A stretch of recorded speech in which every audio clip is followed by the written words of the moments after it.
Highest I ever had. I think it was way back when I was like really pushing it. Probably about, I don't know, I over can't 20. remember. Something like that. Highest I ever had. I think it was way back when I was like really pushing it. Yeah. Yes, we can hear you. Okay, for a second I thought I couldn't hear you. I was like, oh, why? Why? The game volume down a bit and stuff.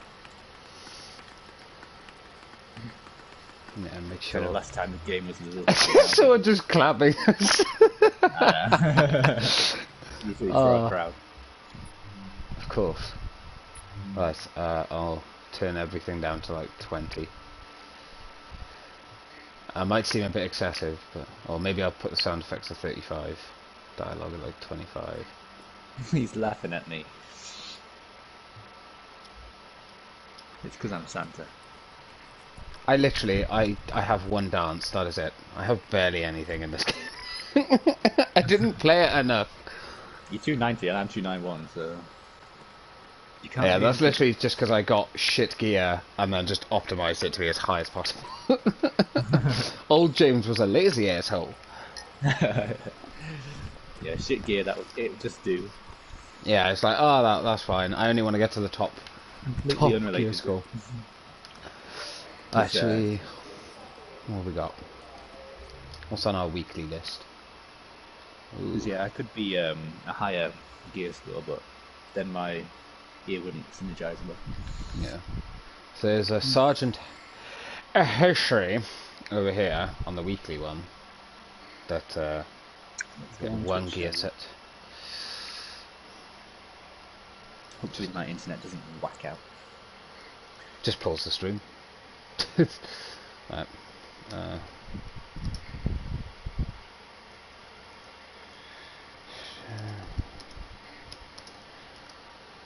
Oh, hi Sean.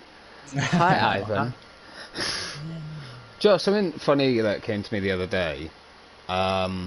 I was like looking through my games and I came across Beyond Two Souls and I was like, Christ, I remember playing that and I kept calling him Ivan and you were just like, it's not me, stop fucking saying my name. I was like, sorry, I can't help Ivan, it. it's Iden.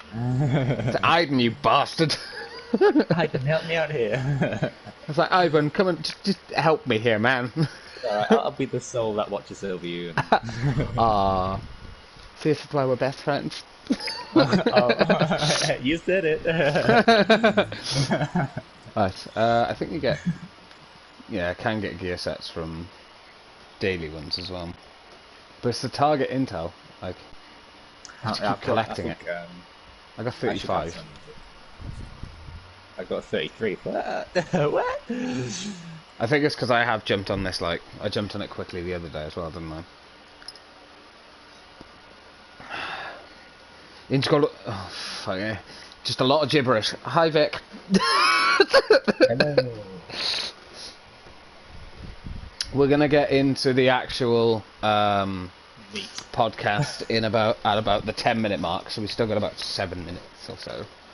Get into the meat and bones of it. Yeah. The fun topics that we got lined up for today. A lot of good things, actually. A lot of good things. Not many bad things. You sound like Trump then. A lot of good things. A lot of good things are going to happen. You know, we're going to be talking about some premium really quality. Good about it. It's fucking... Oh, it's so bad. Right, okay. I'll just put the Hunter one on, because he's like the highest one on the daily ones. So we'll go and do him in a bit. Where is he hiding? I'm trying to remember how to do this stuff as well. Oh, he's down below us. Ah, right, yeah, I see. High value target. Hampton. God, yeah, I can't remember, like, anything. That makes a change. It's quite nice, actually. It's refreshing to come on to this and be... Like, I don't know what I'm doing in Division, except in this one I'll actually feel like I'm making progress, whereas in Division 2, well, we'll get into that. Oh god, not again. Not again! No, I actually have different stuff on that this time. Some good, and some bad. Yeah. But different. So it's not so negative, but... A little bit of sprinkling. I try my best. Oh, I miss old Isaac, even though I was not saying. Oh god. I miss just playing this one, to be honest. Yeah, because he actually could have just kept on updating the old one. Yeah, well, I think Not what I'm understand. hoping, well, yeah, with Division 3 is they'll keep like sort of keep the second game's format, but just improve, improve. Hell yeah. Do you reckon Robin's sleeping? Oh yeah. Hangover. Poor Robin. Everyone looks super happy. I'm not even going there. I am not No comment. even going there. No comment. Great party. I'm sure they had a great time after it, but just in that Yeah. moment, they were just they looked a little bit put off. I suppose it'd be the same with any of our quizzes. Yeah, true. One of us is going to look unhappy. Although I don't know, now maybe not so much. Although yeah, saying that, it depends how tired you are. If it's like right at the end, then yeah, you probably are going to look a bit tired because answering questions for a few hours. I have what's called a resting bitch face. Very common. And it makes me look extremely unhappy all the time, but I'm actually feeling good inside. It's like, I'm happy, but your face doesn't show it. Oh, thanks. Maybe I'll get a facelift or something. Don't do that. Don't do that. You don't need a facelift. You're fine. Don't be so mean to yourself. Botox? Yeah. I'll get the fat pumped out of my ass and into my You're going to do a Nicki Minaj? Yeah, she did the other way around. Oh, yeah, it's true. She had everything pumped into her, but... Yeah. God, that cannot be pleasant. Who would want to do that? Actually, I'm not that thick anyway. So. I got them thick thighs. Thick thighs, motherfucker. Oh, yeah, okay. I'm not even going to attempt to make the podcast a PG rating. I think that would just make me bored. That's never going to work.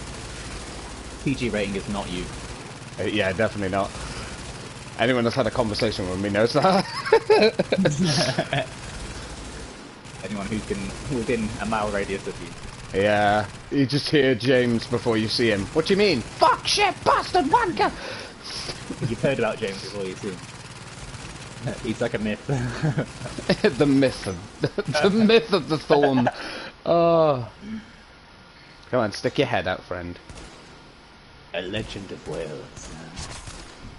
I would beg to differ. Oh shit. Are they underneath me? Yeah.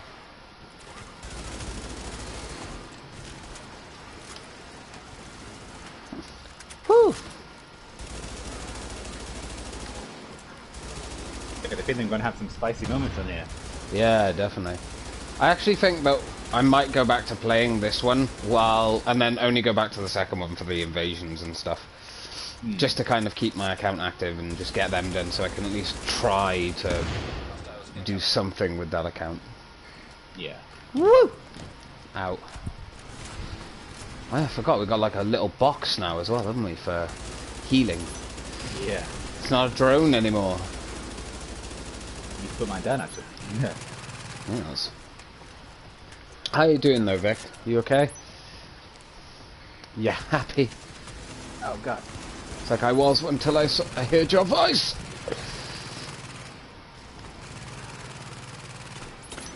I feel like the turret's more effective in this one. Yeah. I don't know how the whole 3 years of balancing this worked out for them. I know I can't aim for shit. I know. It's like a learning curve to have to aim in this game again, because the second one is so like, I don't know why it's so different, but it is. Yapper's happy. Ah, good. Good. Sure. Yellows are harder. Yeah. And we're on World Tier 5 now, so... No more easy time. It's just more grindy. So, it's not too bad. Yeah, have my box. Yeah, have my boost. What about that? Oh, shit. Oh god, even more over the place. Oh! Who said my volume dead, actually? Yeah, it's quite loud. Not you, like mine as well, I mean. I'm not like, I can hear yours from here, Sean. Yeah. Oh god, Hunter's underneath us. Ooh, why am I so low in health? Bloody hell. Right, Hunter's gonna come up and try and say hello to us. Cause you're crap.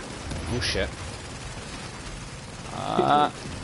Watch out on your left. There he is. Holy hell. Oh my goodness. It's alright. I think his down is gone. There's the other one. Oh god, I'll be glad to fucking... Oh, there's a gear piece. Cool. It's probably not one that I'm going to be able to use right now, but it's a start.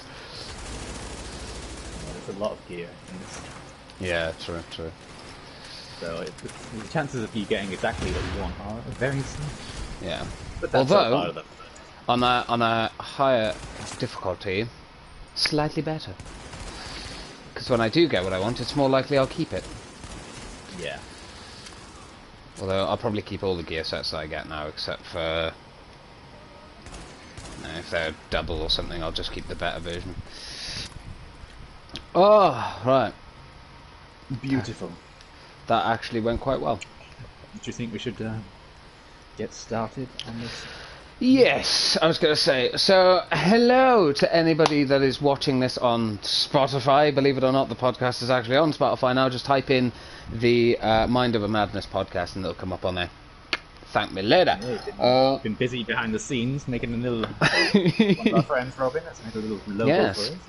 So, a big shout out to Robin. Thank you very much for doing that for us. I've got a few ideas that I haven't bounced off Sean yet, so I will do that with you privately. Behind the scenes. That'd be great. For more ideas for logos and stuff. But, yes, welcome. Thank you very much for joining in and listening. This podcast was made basically just to have a bit of fun and enjoy yourselves as well. If you're watching this on Twitch, slightly underneath you'll notice the logo for this podcast, and you can simply click that and it'll take you to the Spotify page as well. Very professional now. Yes, except for the only thing that isn't professional is the people in it. That's it. But yeah, otherwise, very, very, very professional. So I'll start it off. How are you doing, Sean? I think it's always important to ask each other how we're doing at the start of these things. Yeah, I'm doing well. Thank you very much. Good. I feel free this week. I don't feel as restricted with this whole lockdown. I think good. We're all learning to just do as we're told, as long as it's working. It's like, as long as we see progress. As long as the progress demands sacrifice. Yes. Absolutely. Yeah. How are you doing? Yeah, not bad. I've had a bit of a strange one this week. Because there was some family stuff, but it wasn't bad stuff, it was good stuff, so that was always nice. Obviously, Robin being very kind and generous and making that logo for us was really cool. So yeah, it's been a good week, man. I can't grumble. Actually, apparently I've done 14% of the underground. Sorry. Excuse I'm me. gonna keep getting distracted. People who are like listening to us on 12 are like, what the fuck's he talking about? Underground. Sorry, we're playing Division 1, by the way. But yes, no, very, very good week. Very productive. Very good. Lots of stuff happened. Lockdown is still obviously a very prevalent subject at the moment. It is. There's probably interesting to talk about that one a little bit. Yeah, dive into that a little bit, learn a bit more about how we're going with it and stuff. The big thing that happened this week was apparently we reached the peak of the virus. Yeah. So it's not the peak of tackling the virus, it's the peak of just this outbreak in general, I suppose, in this country, UK. It was a very interesting outcome, I'll be honest. Because to be fair, I think we all saw it was gonna improve. Kind of get to this stage. yeah, it had to get better, but it was just how quickly were we going to get here, and I think we've actually arrived here in a pretty good time. Although I do think, do you think, and this is a genuine question, do you think that maybe people are, maybe not taking it as seriously now that information's great and all, but do you think people are not going to listen to the rules as much now because they're like, oh, it's the peak, it's fine? A certain minority of people will always see that as like, oh, right, we've got past it now, so it can just return back to doing whatever we're doing. Yeah. But I mean, the people who are doing that probably have already started doing that in the past few weeks anyway, so there's always going to be a minority of people, I think. The majority of people are being good about it. And only flouting the rules when absolutely... You have to say it exactly how he would say it, and it has to be done with exact invigoration. Yes. That's my podcast voice. Boris Johnson. It's a beautiful one. It's a beautiful podcast voice. I saw something on social media like about us being at the peak. It's almost like a slide. So we've climbed up the slide. We're at the top now. So there's no point in us jumping off because we'll break our legs. Yeah. We've got to stay safe and go down the slide very slowly and gradually. Yeah. Well, I think that was something that also got mentioned in the daily update, wasn't it? It was something along the lines of, it's great that we are where we are, but if we start releasing the pressure for like the rules and stuff now, we're going to hit a second peak.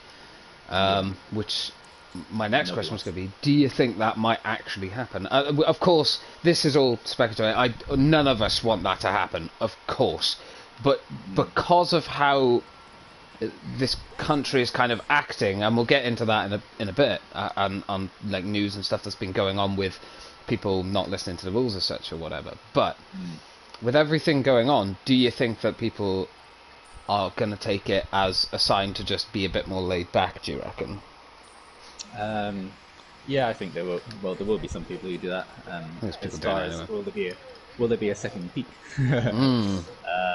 I'd say it's about 50-50 because, in winter, that's when normal flu would be most prevalent anyway. And obviously this virus doesn't cope well with sunshine and UV rays and warm weather and stuff like that. Yeah. But what will it be like in cold weather when everyone's kind of a bit suppressed in that way, and there's no kind of warm weather to stave it off a bit? So I don't know. I mean, I feel like there could be, but I'm hoping there isn't. But it depends on how people are treating this whole situation. Definitely, yeah. What do you think? I agree with you. I think 50-50. I think to be honest, it comes down to really, doesn't it? If people are going to take these rules seriously enough. If people take them seriously enough, we listen to the rules, we carry on doing what we've been doing, we'll be fine. We'll continue to decline, and eventually this virus will subside enough for life to go back to normal. The problem is are people going to listen to it? It's 50-50. As you said, it's impossible, I think, to tell fully right now because people are very hit or miss. Yeah, they're very hit or miss on whether they wanna take it seriously enough. So I don't know. It's a tricky one, isn't it? It's a scary time. People are like, oh, we've got past the worst of it. I think, and it's my opinion, I think that we're actually at the most critical point, which is, I think, something Boris actually said when he came back into office, was this is the most dangerous point now. Because of... It's important not to break our ethics about it. Yeah, because, obviously we could go backwards, so it's... Would you agree with that sentiment, that it's probably at the most dangerous point now, because it's like people could get so calm about it when actually we should probably be more on top of it? Yeah, I'd say so. Like right at the start was probably one of the most important, and this time now when it's kind of going down, it has the potential to get crushed a little bit. That's probably the most important time. Yes. The next important time will be when we're kind of over this and starting to get into real world again. Yeah, I've actually got some news and stuff on stuff that might be happening soon. Through my auntie and her job as a teacher. So some stuff that we'll talk about there as well. Vic did leave a comment. She said, I read today that schools, salons and shops may open next month. Plans and preparations being made. Now, that's actually what I was going to talk about. I was going to throw that in there. I was talking to my auntie, who is, I believe, an assistant school teacher, and according to her, there are plans and preparations in place to actually reopen schools and stuff again. Now, do you think, and this is mainly for, I think she said, people who are 14 years and over, because they tend to be the people that aren't listening to the rules. What do you think of that? Yeah. I would have thought people under 14 would go back to school because, well, it might be the other way. I'm not sure. Early I might have messed it early up. evidence has suggested that like kids have some kind of not immunity, but like are less open to catching this virus. So I mean, there's less risk having smaller children going back to school. But I don't know. It's a tricky one because the younger you are in general, the more healthy you will be. The less risk there is of you catching this virus and not getting over it, you know? Yeah, of course. Do you think they're jumping the gun a bit, though? I don't know. It's like that balance between risk and then getting the country and economy back running again. It's true, yeah. Probably, I mean, ideally they'd just keep everyone locked away for like a year. But that's not yeah.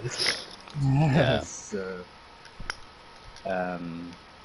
So possibly they are, but there has to be kind of some opening of the gates again. But yeah, I would have thought it would be with younger children, the schools. But... Yeah, I might have got that wrongly around. That might have been my fault, so I apologise. Yeah, no, I would agree with that. That's a sensible way of looking at it. Yeah.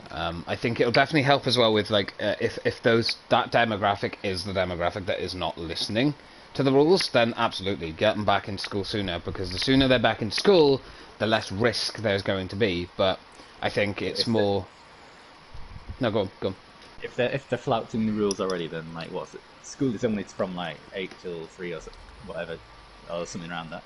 Yeah, I don't remember school times. What's the stopping them from like socializing in school and socializing with their friends after school when they're going home? Isn't it kind of encouraging them to meet up with their friends and like spend some time?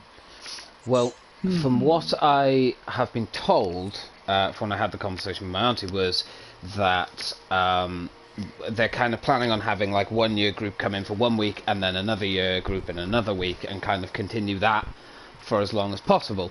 So it's kind of like that separation, but I don't know. Imagine being on a day where where all your friends aren't in. A logistical nightmare. Trying to convince the kids, just stay here. I don't wanna. So a lot of parents will be fed up, like, oh well, just keep them off. They're not going to get that education, consistent education, if it's like, oh, you know, some of you come in today, some of you come in tomorrow. Well, that's what I was going to ask as well. Is do you think it's sensible to go down that route right now? Like, yes, okay, we've hit the peak. That's great. But my view of it is, like, if people have been tested and stuff and they've been found to have had it and don't have it anymore, okay, fine. But if people have been tested and they've not got it and never had it, do you think it's a little bit irresponsible, like, sending them back out into the world already, like, fairly early on, just after the peak, when technically they probably should have more time in between? Yeah, well, I can understand, like, well, ideally I'd probably prefer a few more weeks, like, get past the peak, make sure it's going really, there's a great decline in all these figures.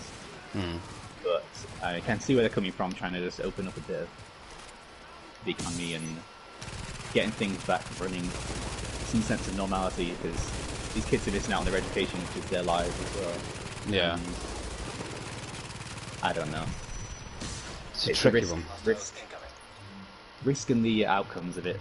We just don't know if it's going to be less risk sending schools back first. But yeah, it could be irresponsible. You could be right, but I don't know. I can see where they're coming from with it. Yeah, I mean, I think it's a good idea, especially if like kids and stuff are already going out and not listening to rules anyway. At least they're going out for a somewhat respectable reason, you know, education and stuff, because it is important and whatnot. But I think I'm more worried about like teachers and parents and stuff. Like, are they going to keep to the rules? It's such a tricky balance. It's just going to be treated as, like, obviously they are still the key workers, so yeah, it's just going to be the same. They're going to be on the same level as you know, frontline nurses and doctors, basically. Yeah, true. They're putting themselves at risk every day. It Just is. give children's education. Yes. So thank you again to all those NHS workers, because that Yeah, is that and we'll other get on key to workers. another topic later. But yeah, no, absolutely. People that are working their ass off every day, sometimes without the correct PPE. Although I think that's mostly been resolved now, I believe. Yeah. But yeah.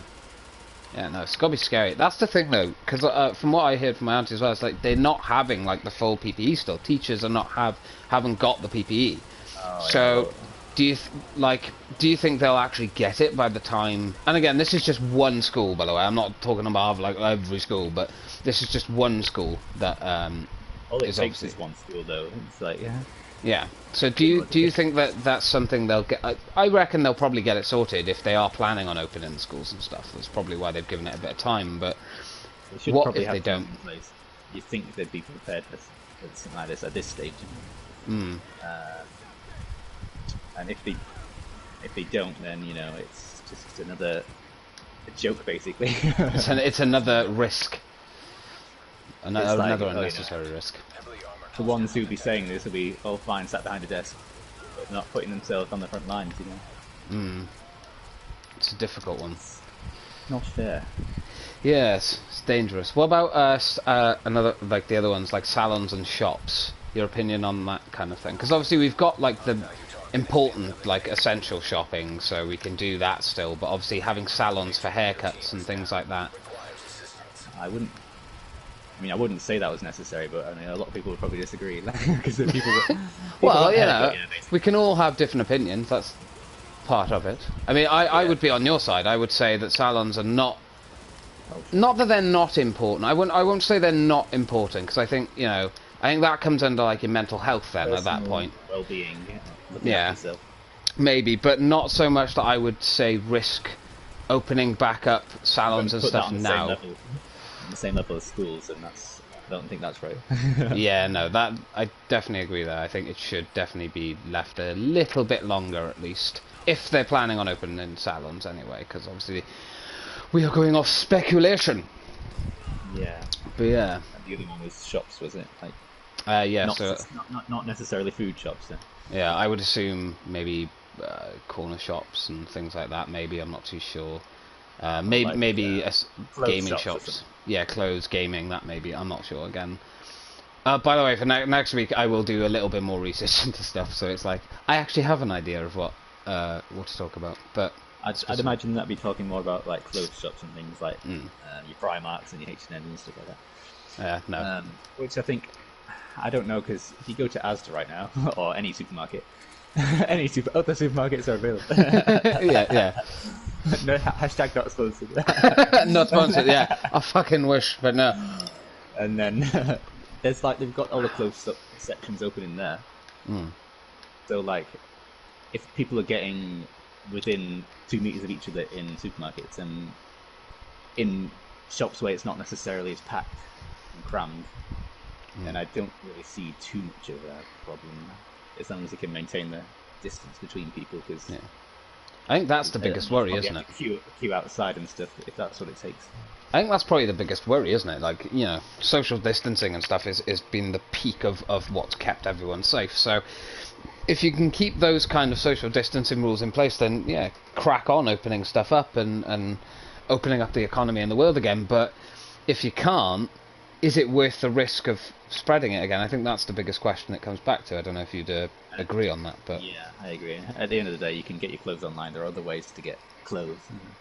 yeah, maybe not the most ideal, but at the end of the day, There are people, progress demands sacrifices. No, exactly, yeah.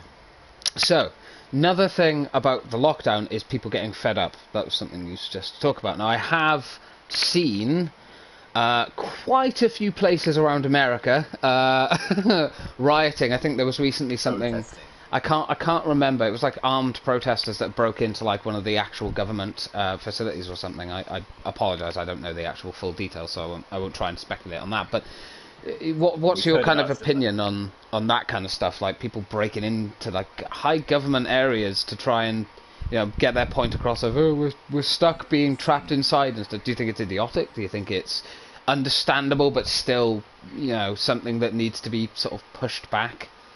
I think it's idiotic. Definitely in that ground, because some things transcend your right to protest and stuff like that, like a national emergency. Yeah, like this. Yeah. So anyone who's doing that, they're putting themselves and other people at risk, making the attention be on them rather than the issue, really. Yeah. And Well, I fair can agree. enough, protest on from home. Don't just go out and do it. It's just Yeah. Because some of these breaking into groups as well places. have been huge fucking groups. You know, they're not small little. Oh, we want this back because our rights. It's like huge fucking groups of Yeah, people that are like, oh, we're not going anywhere, so you may as well do something about it, or we'll just yeah. keep rioting. I think it's Well, irresponsible, definitely. yeah. They they should be protecting their fellow citizens if we're talking about mostly America here. Yeah, yeah, Um, and yeah, it's like I don't know. Well, considering that what the president is saying, injecting bleach and stuff, and it's not yeah. surprising that some people are getting confused. Well, this is something what I was also going to bring up because obviously we are, for those of you who couldn't tell, I'm from Wales, Sean is from England, specifically Manchester and Bridgend. Um, but obviously for us, I think we've been quite lucky in this sense, with how our government reacted. So I know there are people out there that would disagree with me, but I don't know if you agree that we feel quite lucky and quite, Oh yeah, very lucky. compared to other parts of the world. So is it understandable that they're being like that, or is there a line in the sand where it's like, okay, you can be angry and stuff, but look, you've got to be responsible because Mm. other people's lives and things. Is there a balancing is there a humanity side to it that it's like you need to fucking stop it, or is it like that thing of you can kind of brush it off and go, well, I understand because something else or whatever. There is no understanding people who put other people's lives at risk for Hmm. their own personal gain. Really, I mean, yes, people are getting frustrated. It's a frustrating situation for everyone. Yeah, I think But that's the no thing. one's needs are above other people's. Yeah, no, absolutely. I Everyone's kind of on an equal playing ground with that one. Yeah, no, absolutely. You I think nail another on the thing head. we could probably talk about is like the figures. Like, Yeah, do you think the figures are accurate, or like? I mean, I've heard reports of them being double what they actually are, the reported ones, yeah. Well, especially in this it's only country. recently in the United Kingdom that they're starting to implement deaths and things like that from care homes and actual outside influences. Um, Honestly, my opinion would be that it's impossible. Yeah. And right now it's impossible for the government to be able to go, no, we know exactly how much it is, why it is this, and thing. I think that's too much kind of like, oh, you should know this because you're the Yeah. government kind of thing. They've got a lot that they're trying to work with. So I think, you know, considering, because I've just looked it up, currently it's 3.4 million worldwide that are confirmed to have got the coronavirus, and 244,000 deaths, which is astonishingly horrifying. Yeah. Um, And our country alone makes up 10% of those. yeah, we are on apparently currently we're on 28,131, Yeah, about 10%, if not a which bit is more. quite a large chunk for the UK. So Considering I how mean, small of an island we are, yeah, no, compared to the rest of the world, definitely, absolutely. that would suggest there's an ill preparedness. There Yeah, probably well, was definitely for maybe a little London and live things like fighting. that. London Uh, was absolutely, I think, oh massively yeah, underprepared for it. I they've think got Wales stuff got like the very tube lucky. and stuff. Yeah, yeah, Well, if you look at like kind of density of people per like square mile or something, I suppose somewhere like London will be far more people than Wales, like with more spread out and stuff like that. In general, um, obviously there'll absolutely. be specific towns and cities where that won't be the case, but everything's always increased in London. Yeah, There's always more in London. don't give this a go. Yeah, we'll give survival a go. But yeah, no, absolutely. It's a rough one, man. There's a lot going on, and to anyone that is suffering out there, obviously, there's a lot of stuff going on. Like, there's the possibility of people being abused, that kind of thing. Definitely reach out for help. Yeah. If you need it, reach out for it. There's obviously been things like if you ring 999 but can't talk, you dial 55. That's all you have to dial, just 2 5s, and they'll come out and they will come out and see you and get you and help you. That is something that Yeah, the government have announced. So those services are still in place for anyone who needs them. So like, it's silly not to. If you feel like you can't, you've got to. yeah, you definitely, if you can get help, do it. Yeah, if you can ring and do that, absolutely. Right. I think we're going to move off the subject of lockdown because we focused on it a very long time last week, and I think we need a little bit of happiness, a little bit of a distraction. Don't know if you'd agree. So we will move on to gaming. Okay, there's a lot to unpack for gaming this week. Yes, they said survival game find cancelled. Should we start off with the division then? What are you doing? Right, hold on.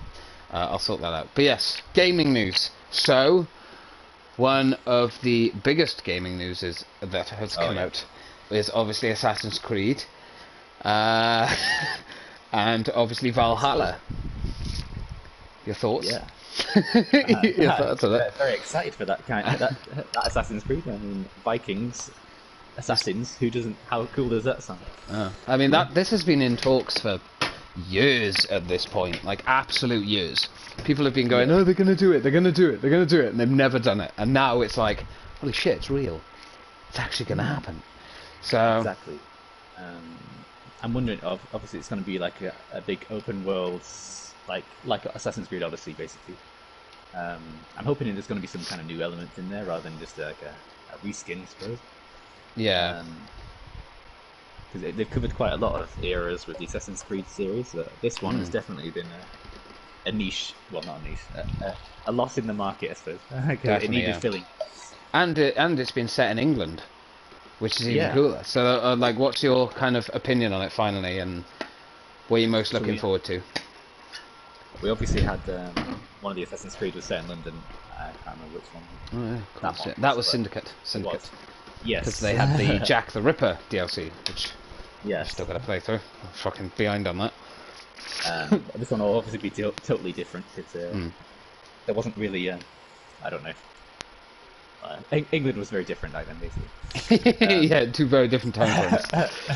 Very different. But yeah, I'm glad they're kind of choosing to focus there anyway. I'm excited to see what kind of Norse things they bring into it. If they're going to focus on a bit of the mythology and stuff, and I mean, it's obvious that they are going to do something like that. Yeah, definitely. How far will they go into it? Out of curiosity, what was your favourite kind? The old kinds of Assassin's Creed or the new ones? This is a really divisive one, apparently, to people, although I think the answer is fairly, easy. Yeah. But, I mean, I think the new ones are definitely better games. Yeah. But the old ones, it's like, you can't forget your roots, man. Yeah. I would agree. They were always enjoyable, maybe a bit repetitive at times. And buggy and glitchy and fucking free running doesn't work very well in them, but I have no grievance. But you can't get over that Altair and Assassin's Guild and all this. It's like also, like that maybe has got a bit lost in like the newer ones. Yeah. Which almost seem a bit Witcher-like, just like too kind of. I'll be honest, I would say that because I obviously haven't played much. I haven't played anything of Odyssey. I've got it, but I haven't played anything. So I'm only going through it. I'm about halfway through Assassin's Creed 3 now.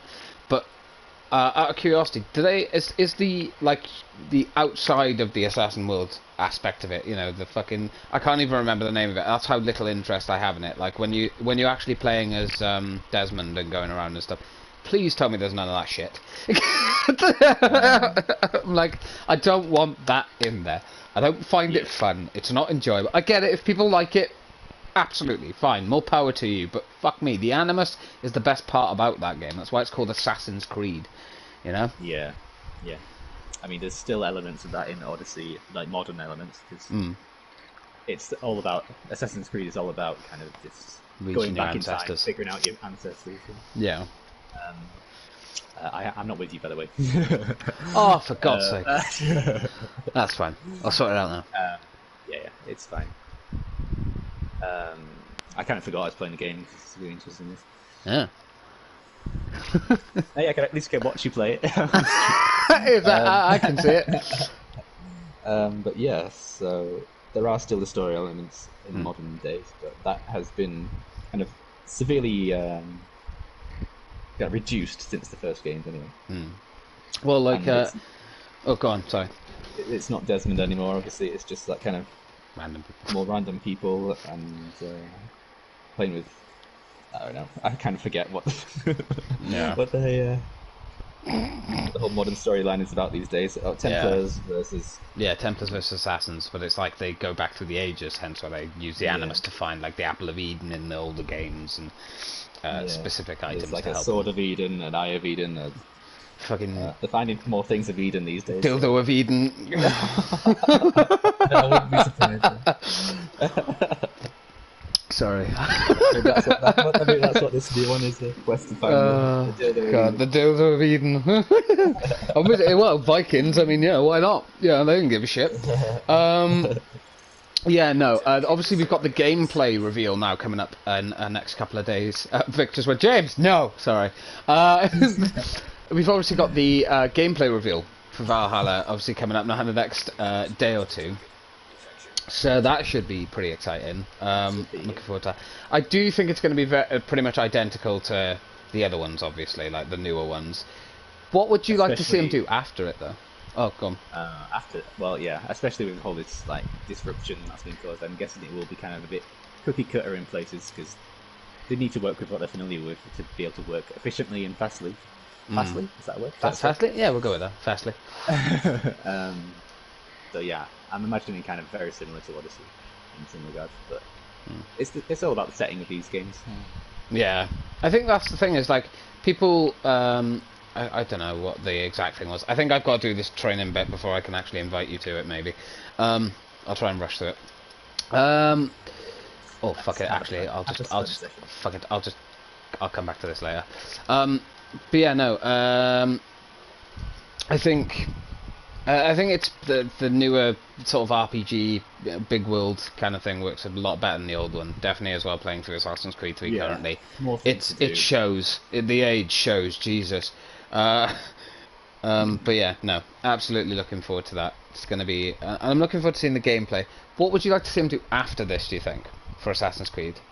Do you think that you should continue on with the format they've been going, or would you kind of like to see the series even knocked on the head and kind of done now? I'd like to see him maybe switch up a bit, maybe make it a more kind of, maybe try one with the old style of action adventure, a bit like kind of Uncharted style, more linear. More linear. Yeah. But I don't know. It's risky. I think they found their calling now with this style, so it's definitely proven to be more popular.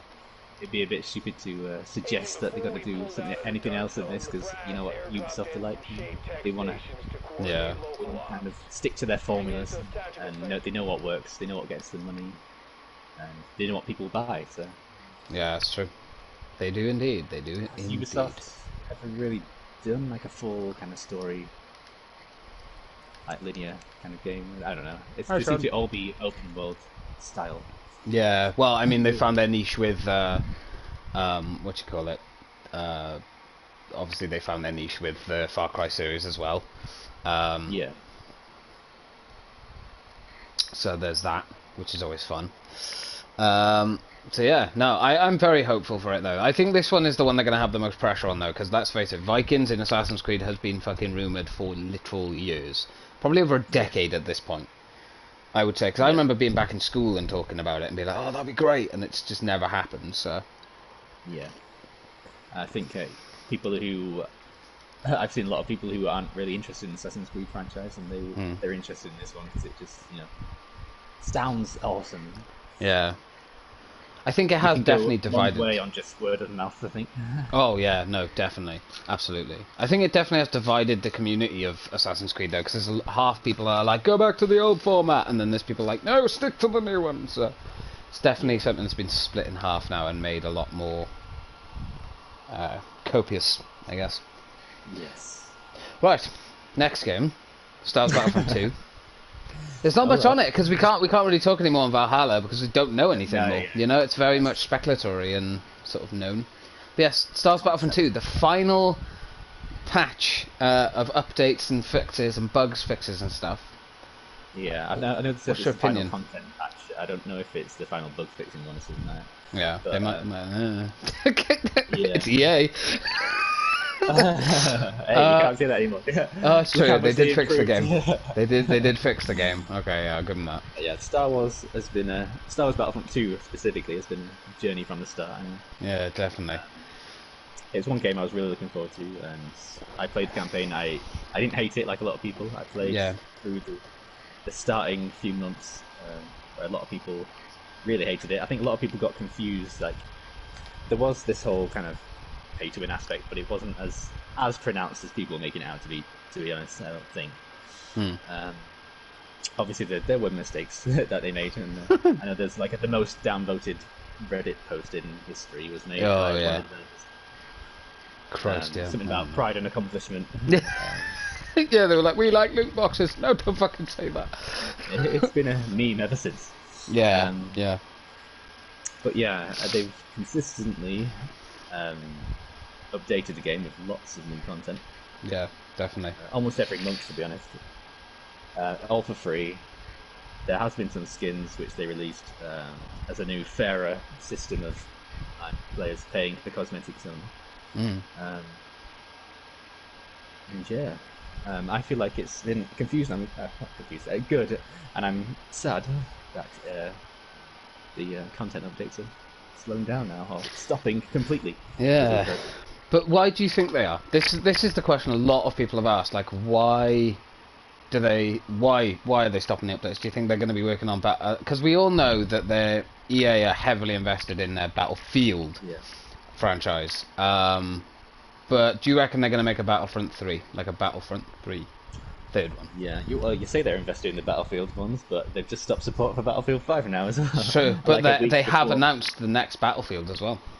Oh, right. For the next generation of consoles in 2021. So. And yeah, I think there will be a Battlefront 3. There's got to be. It's very popular still. Star Wars. It's one of the only. Do you reckon they'll get it right? Star Wars multiplayer games that is out on the market right now. Yeah. And I think they'll have learned from the mistakes. Hopefully, I mean, we all hope. A lot of these games, Division, Destiny, they don't learn from the mistakes, but we'll hope. Is it just? Oh no, it has put me in the game with you apparently. I'm still in the cutscene at the moment. I skipped it. Oh, there you are. Yeah, it actually worked. I've never done this, so I'm learning. But yeah, no. I definitely think it's about time they kind of stopped putting updates. I think it's a shame because I think there was so much more potential in it, but I think that's potential they should definitely carry over into Battlefront 3. And once they do Battlefront 3, I think that should be the last Battlefront. That they should just focus on and really grind to keep updating it. But they'll probably not bring that out until the next consoles as well, I imagine, at least, anyway. Yeah, next gen now. They're saying the story is down to you guys now. Yeah, literally. It's all left to you. You still can't do it, so you leave it to your fucking audience, you bastards. No. Disgusting. Right, okay. Next thing, obviously, what I wanted to talk to you about now. I haven't seen any leaks on The Last of Us 2. Any. I have made absolute sure I fucking stayed away from that shit. As much as humanly possible, because I don't want that fucking game spoiled for me. But, what is your opinion on it, and kind of the leaks and everything that's gone on? Do you think that's fair? Do you think they've been fucked over a lot, actually? Yeah, well, I personally haven't seen any of the leaks either. I've heard that they're definitely there. They do exist. Yeah. Trying to make it so it doesn't to me. But yeah, I've heard lots of reports are saying like there's getting a negative response from a lot of this stuff. So I don't know what's going on with that, but I'm sure it's Naughty Dog. They're not gonna release something that isn't up to their standard. I'm still really excited for it. I'm still gonna get it when it comes out, which has been earlier than anticipated. Yeah, definitely. Which I'm glad of, but I think they did that earlier release because of the leaks. Yeah. I think they knew that was going to happen. Yeah. And they just Apparently, went, it was fuck it. leaked by a source that wasn't Naughty Dog or Sony. Yeah, because apparently everyone at Naughty Dog hasn't done anything like that, so... There's been a big internal investigation into who's leaked it. Disgruntled employee, everyone's making their assumptions with the whole, employees are not being treated right, this kind of thing. Oh, bollocks. Sorry. Yeah, no, absolutely. I think it would be a shame to fucking have that kind of shit ruin what is essentially a very good game. And what is going to inevitably be a very good game. I mean, Christ, The Last of Us 1 was superb. Played that game so many times through. And Still even the going strong. yeah, even the multiplayer to it was fun. You know, it wasn't the best thing in the world, but it definitely did what it needed to. Yeah, I agree. Yeah. Oof.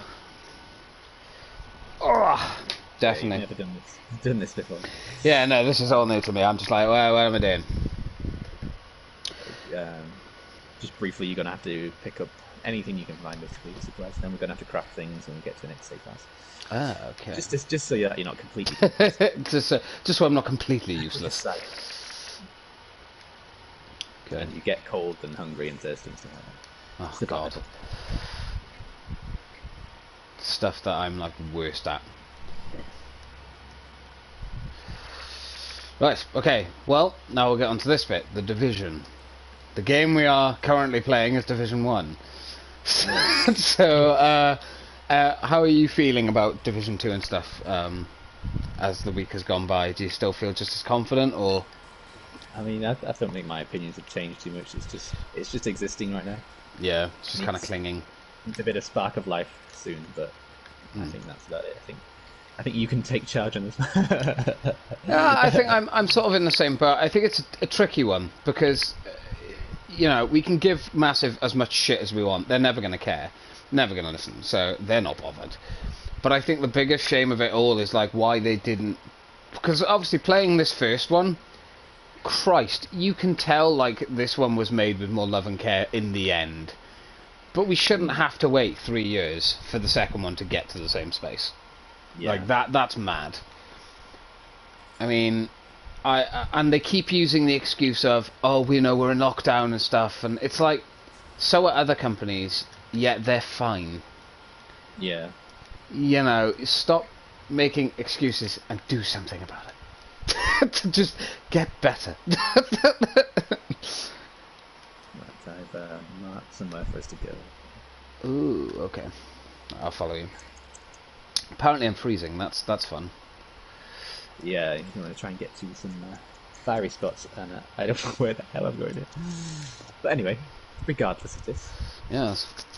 And any other gaming-related news that you actually heard of, or anything that you want to talk about? Any games that you're currently playing, or anything you're going through that you're kind of like, ooh?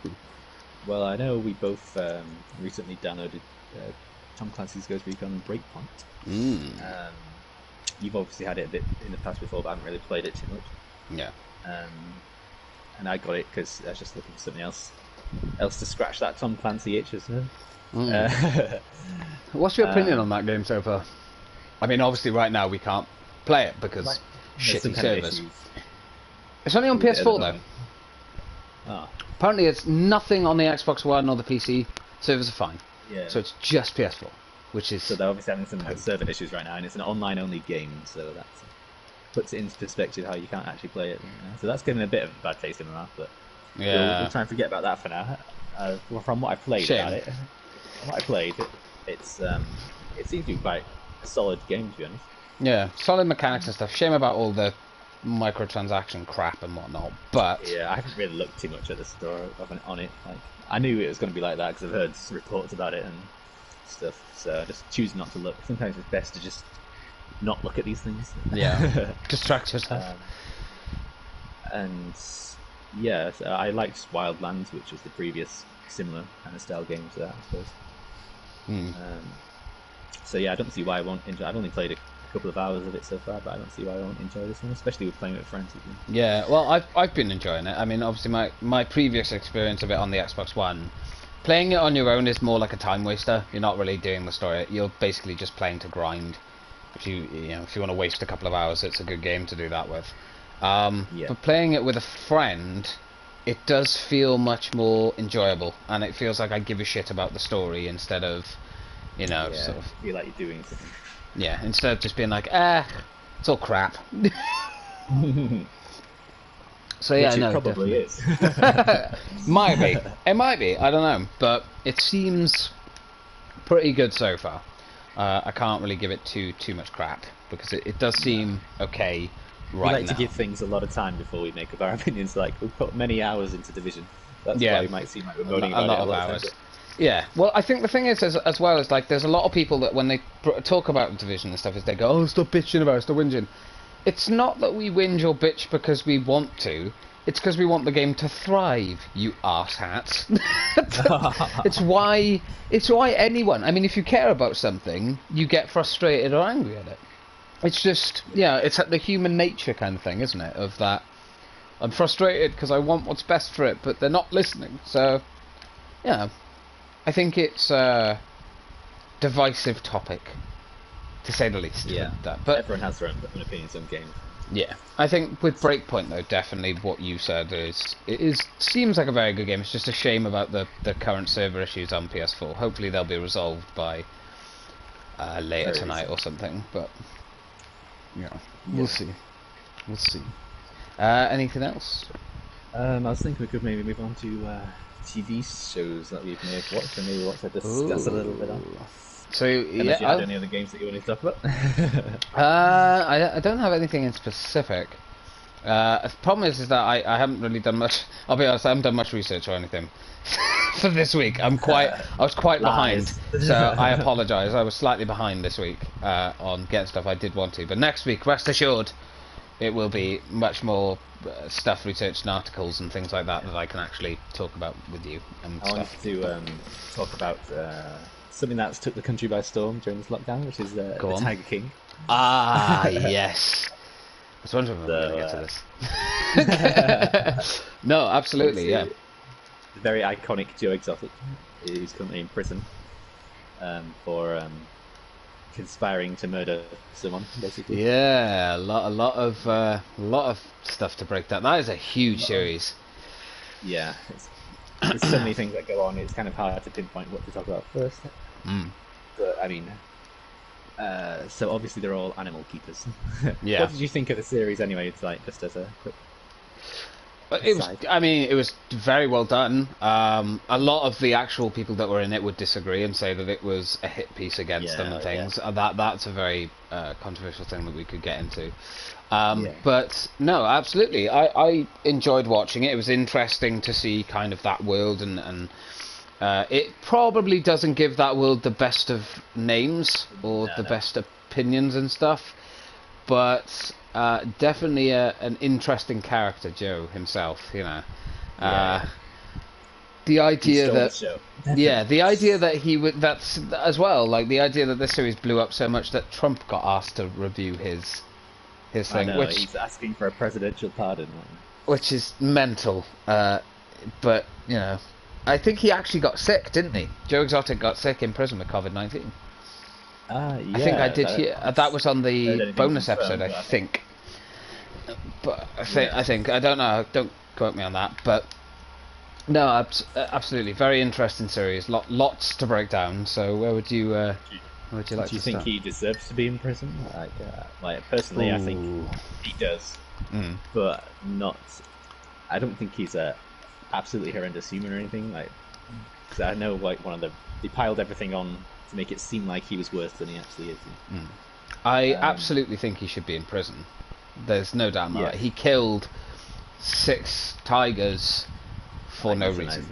Yeah, for no reason. Other than that he didn't need them anymore, which is disgusting in itself. But something I imagine a lot of animal keepers do, but they're not caught, basically. Or maybe done around different channels. I don't know. I don't actually know how anything like that works in that world. But I would absolutely say that, yes, he absolutely should be in jail, but maybe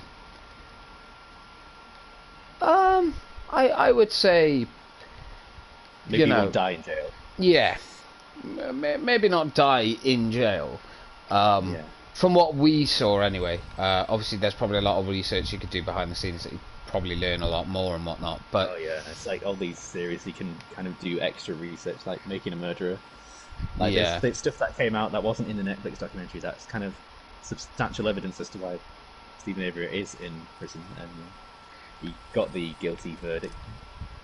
That's a separate one anyway. Yeah, that's separate. But no, absolutely. I think Joe Exotic should be in prison, but maybe he should have his case reviewed and whatnot. I definitely the fact that if he did obviously plan to kill someone, then he absolutely should be in prison, and there's nothing that should change that, but he should save his time. Right about how obsessed he became with feeling like Carol Baskin was. I mean, and he didn't exactly make himself look good either, on his live streams and stuff. No. He wanted to be this kind of icon of modern times, I think, and he let his ego get to him. Yeah. Get the better of him. I think absolutely he did some horrific things, like things that should never be done from anyone, let alone an actual keeper who looks after these animals. I think justice was served, but I think it was overserved. I think it was a bit over the top. I definitely think there's some retrial and maybe re-looking into to do with his case, but whether I would say who worked for him said that he wasn't as bad as he's made out to be, but he definitely deserves to be where he is right now. Yeah. No, I would say that. With them, the closest people to him. Yeah, well, absolutely. Now, something I will ask you about. Do you think he started the fire and tried to blame Carol? Now, for those of you who don't know, there was like a fire. For those of you who haven't watched it, for a start, go fucking watch it. It's very... It's a good thing. It's a very, very good documentary to watch, especially in times like these. But yes, him always the moment. Yeah. Do you think he started the fire? I think it was him or maybe one of the other like comrades that he had at the time, because it seemed very convenient and a kind of removal of evidence kind of thing. To me, but I think Carol Baskin wasn't that bothered. She's kind of protecting her own neck and willing to put all the cash on the line just to save herself. But yeah, so that's my opinion. I think they started it. Yeah, I would agree. I think Joe either hired someone to do it or did it himself. I think, especially with that recording of his lawyer. Not only is that illegal, by the way, for him to record that with his without his lawyer's consent, that's fishy in itself. Like, why would you record your conversation with your lawyer? Are you like trying to put him in the shit? Be like, oh, because his lawyer obviously went. You see what I'm saying? Like trying to get across. You need to make sure that they don't, get you for it. Yeah.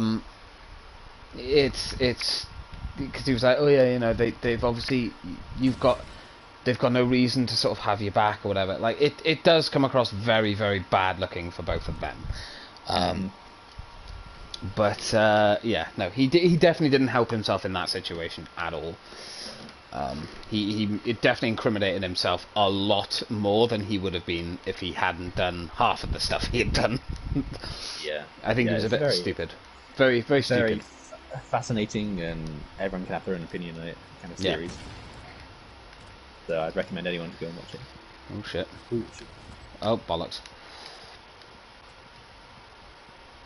Sorry.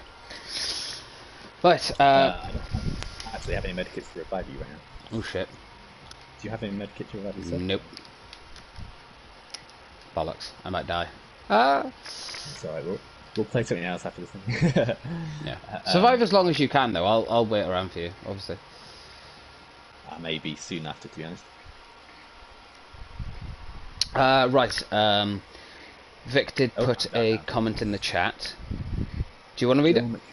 Joel McHale got a lot of shit for asking in the episode he did if Joe Exotic should be in jail despite the 19 felonies and animal abuse. Yeah. So that sort of thing, like, you don't... It's... I don't know if they actually mentioned half of that stuff in the Netflix series. So it's for the people who are getting like a glossy kind of outlook on what the actual events are rather than what the actual events are. It's definitely one of those things. Yeah, like, is any documentary true? Well, yeah, there's always a bias. It's definitely a weird bias that that you know is there for that kind of stuff. People watch documentaries and figure out like they're like an expert, a genius on this case when they really don't know half of the facts. I think a lot of people actually gave him a lot of shit as well for the last episode he did because of the questioning and stuff like that. And it's like, well, he was literally sent a phone by Netflix and just told to question them. He asked what he wanted to. Even jokes that he'll like never turn down any job for. Yeah. Well, I mean, there's the thing of like he made it very clear that he actually thought Jeff Lowe, who we will get into in a second, should have had some sort of repercussion for some of the stuff he'd done. But that was after the conversation he'd had with Jeff. Yeah, I think a lot of the characters in that show were far worse, or on a similar level as Joe, to be honest. Yeah, I think a lot of people gave Joe specifically a lot of shit, but we're going to move on, I think, to the character of, as I just said, Jeff Lowe. Yeah. This man is fucking disgusting. I will happily say that. He is a pig. I think that's fairly obvious from when he goes, look at the fucking babysitter we got. Like, what's your opinion on him? Yeah. Oh, yeah, just... he said a few things that really struck a horrible chord with me. I can imagine. Like, obviously choosing the babysitter on the looks, and, like, his wife kind of grimacing through that, like, trying to put off the persona that she's happy with it, but, it really seemed like she's... she didn't exactly seem over the moon. He made a remark like, a little pussy can get you a lot of pussy or something, and talk about his cats. Yeah. Showing them to all the people in a way to get like women and people to sleep with him and stuff like that. It's like, oh, gross. He's the kind of person I feel like he'd throw anyone under the bus just to get what he wants. Yeah, he doesn't really form any human relationships with people. He just kind of... He's fucking foul. Floats through life with money. He is a disgusting human being. I can't quite understand how anyone could think he's a nice person. Maybe he has got a nice side that we don't see. Absolutely, I'm willing to admit that. But from what he showed us, he is a piece of shit.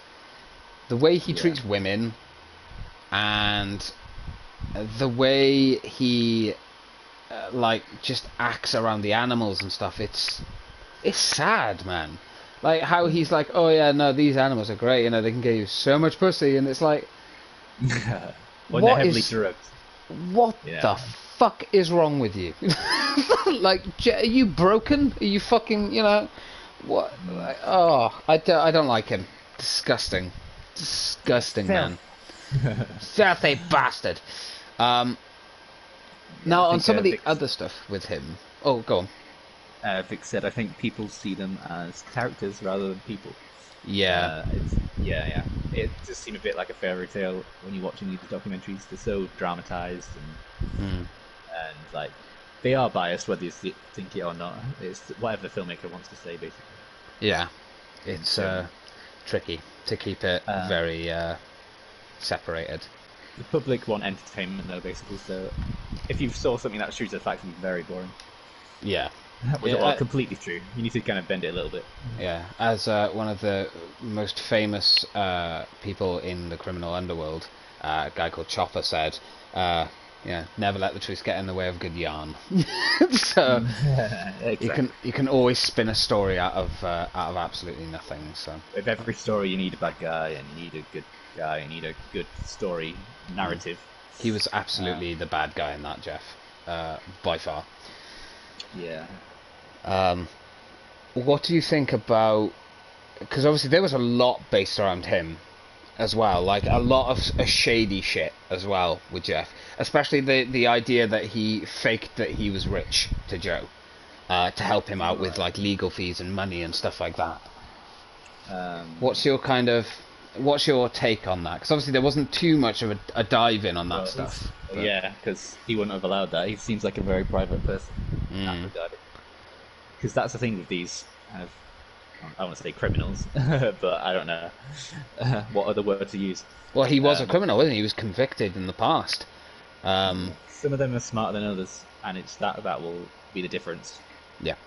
If they're caught in the end or not. You know? Definitely. Yeah, I think there's a lot of hidden stuff with him that he should be in jail alongside Joe, in my opinion. Yeah. I could agree with that.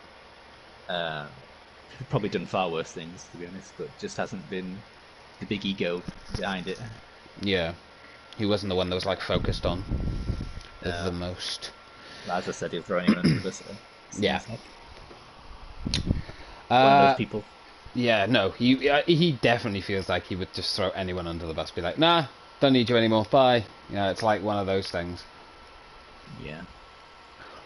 What are we gonna do?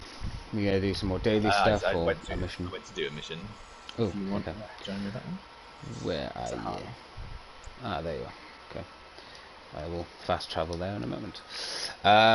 Okay, so what about John Finley? This is the first husband that he had, who wasn't actually gay, has a wife now and a kid and stuff.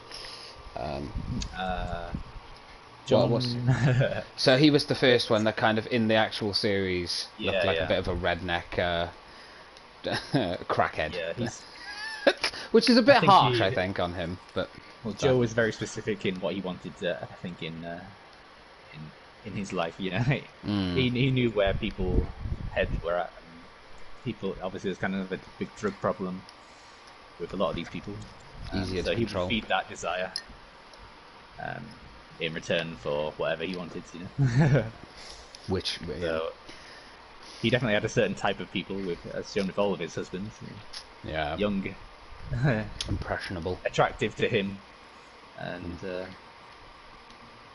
definitely, yeah, drug addicts. yeah, not the greatest. But do you feel like he was a victim, or do you think he was just as much to blame because he was with Joe? And that's a tricky one. Probably isn't a saint, but I don't think he probably could fit in the victim camp. Yeah, I was going to say, I feel like he, in my opinion, he feels like more of a victim than, you know, a lot of them. And obviously, you know, not to forget his other husband, who unfortunately, took his own life. And although I find it interesting that in the documentary, the guy pointed out that he didn't actually think he wanted to do that. It was an accident. He thought anyway. Yeah. But you know, I don't know. My opinion was kind of I don't know, you know, if he did it on purpose or not. I mean, I that's feel like very it was an accident. Because he didn't seem like the sharpest knife in the drawer, and I feel like it'd be something. The events that described him not thinking like there's a bullet in the chamber. Yeah. Probably be correct, but I mean, obviously, I don't know it. Exactly. I think that's quite sad as well, though. You know, obviously to have some, you know, a very young, fairly attractive man. You know, in my opinion, he was a fairly attractive guy. You know, probably had a lot going for him if he could get off the drugs and things. You know, he could have done a lot, but I think it's traps there. I think. Yeah, I think that Joe definitely used their addictions to his advantage, which is disgusting in itself. You know, a lot of people say that addicts are to blame, and a lot, you know, partly, absolutely, but if they don't have the correct help or people around them, then it's just yeah, it's an impossible fight to win. Never been an addict, but you know. It's definitely, I would imagine, at least, a very difficult road to go down, especially if you're having to fight and argue with them. They spliced together some footage of him, like saying, "Oh, you know, this is going to be the last time I do this." Yeah, I definitely feel like they pushed a narrative in advance of like him doing that. Yeah, no, I think they definitely pushed the narrative in the documentary that he wanted to do that, which I don't agree with. I think that's wrong on so many levels. Yeah, again, it's just like making a story for your documentary, basically. I mean, they didn't say that's what happened. It's just putting it down to the people. But it's like, oh, it's up to you how it feels, but it's, you know, if it looks a certain way, of course there's going to be, you know, the opinion of what you think, you know, people think like, and stuff. Like the ending of Extraction. It's all up to you. What Oh, we'll talk about that as well, because I actually really like that film. But yeah, chime off in the comments. What do you think? How is your opinion on it, Vic, specifically as well? You know, how did you feel about it? What kind of opinion did you have on it? Because I believed we watched it together, a lot of it. But yeah, no, shame. It's a sad situation, but you know, it was what it was. Sad tragedy. Okay, 2 more people. So Caroline herself, the Carol of who is now a meme everywhere. We'll go into the first one. The alleged killing of her husband. Do you think she did it? Out of complete speculation, just for legal reasons, if anything ever did fucking follow us. No facts, just complete speculation. What's your take on her and her as a person and everything? She's a very hippie, different individual. I imagine she'd just probably say a lot of things to incriminate herself. Like, really, the sad denial thing just really didn't help her. Yeah. I don't know if she actually... I can't really say if she did it or not. But, I mean... A narrative is obviously pushed. Narrative to spin, like, how it would make sense, you know, but... Yeah. Absolutely. I'd need to be on the inside to really know that, you know. I would agree with that. I'd like to believe she did it. It was like it would be very entertaining to know that she did it. It'd be entertaining as well as like closure as well. I mean, the guy's family seemed very convinced that she was responsible. So, I mean, I don't know. So it's a very that is again a difficult thing. Excuse me. It's all about your allegiances and the bias around it. So. There are obviously things that would point towards her being guilty of it. You know, the 2 files for divorce, the arguments, changing the will and stuff. Yeah, that to me seemed very sketchy, especially because when you're changing a will and stuff, you have to have an advisory. 2 of them, in fact. But if that was the case, one of the advisories has to be him. It couldn't have been changed without his lawful ruling. Unless in the event that he goes missing. Yeah, unless something happened that he had specifically stated or had in proof and evidence and writing that he would allow her to change that.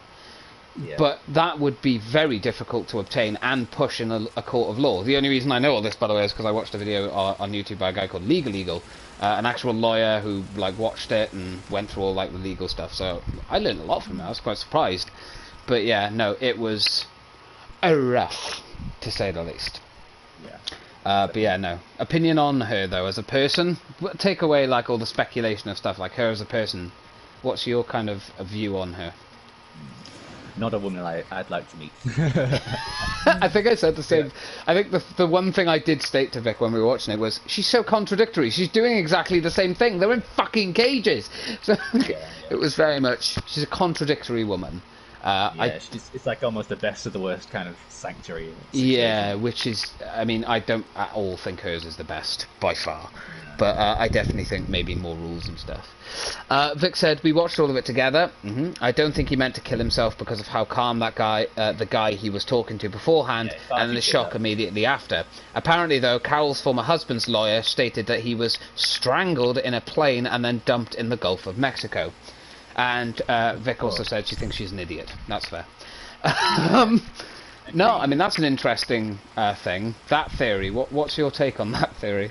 If the lawyer is saying that, but... Surprise to me. Yeah, I hadn't heard that one. That's new. From what I can remember anyway from the series, I don't know that. Yeah. But I mean, if that is true... That seems very dramatic.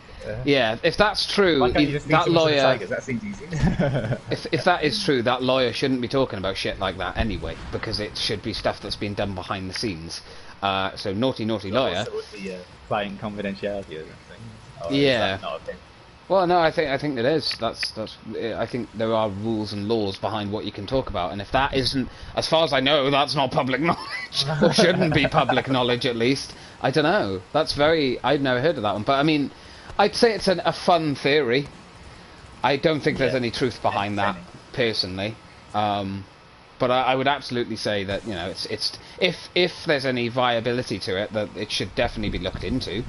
Absolutely, I think the police should look into it. But you strangled and dumped in the ocean, yeah, off a plane. But how would you know he strangled specifically on a plane? That's his body.